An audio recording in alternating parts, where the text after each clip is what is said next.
根據我哋復修號嘅調查啦，香港人年均咧係購買咗超過210萬件嘅小家電嘅，同時間亦都抌咗150萬件嘅。咁當中咧有79萬件咧係直接棄置咗，包括送咗去堆填區嘅。亦都有70%嘅受訪者咧都覺得咧風扇咧係3大最易壞嘅小家電之一嘅。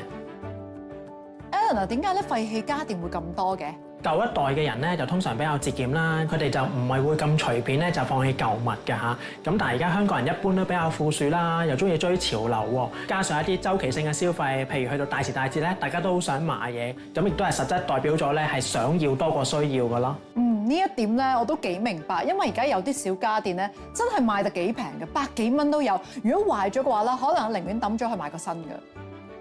其實一般被拋棄嘅電器咧，好多時都係一啲好少嘅問題，例如好似係內部嘅零件損壞咗或者老化咗啦，亦都好似啲摩打因為生鏽或者積塵而令到轉速轉慢，其實清潔翻去咧就可以用得翻㗎啦。或者好似啲電線佢損壞咗，啲 fuse 燒斷咗，咁好簡單咁換咗佢咧，嗰件物品咧就可以用得翻㗎啦。其實大部分嘅電器就可以咁樣重新㗎啦。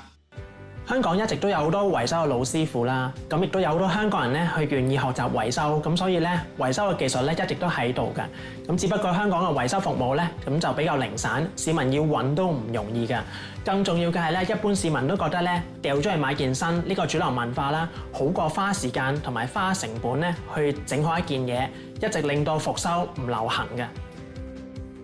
師傅，你覺得咧維修有啲咩困難啊？咁其實維修嘅技術不嬲都喺度嘅，但係因為而家嘅產品日新月異，好多時唔係整唔到，只不過係原裝嘅零件就已經絕咗版，亦都冇辦法揾到替代嘅零件。加上而家保養同維修嘅條例限制，好多時啲產品過咗保養期咧，個維修費咧就好似好貴咁噶，咁所以啲市民咧就唔會選擇去維修噶啦。舊物嘅價值唔係淨係用錢去衡量㗎，簡單維修咗佢就可以用得翻，咁樣抌咗佢係好可惜嘅。維修可以延長產品壽命，減少電子廢棄物。復修號所做嘅唔淨只係幫你整好一件電器，除咗傳承手藝技能知識，仲希望支援社區同提升大眾嘅飾物文化。家電廢棄問題並唔係一個遙不可及嘅大議題，而係每次喺按下丟棄或者嘗試維修之前嘅一個決定。既然本地已經有復修號呢一類提供維修同埋教學活動嘅平台，就等你同我一齊去參與，重新推動復修代替購買嘅文化啦！復修代替購買，從今次開始。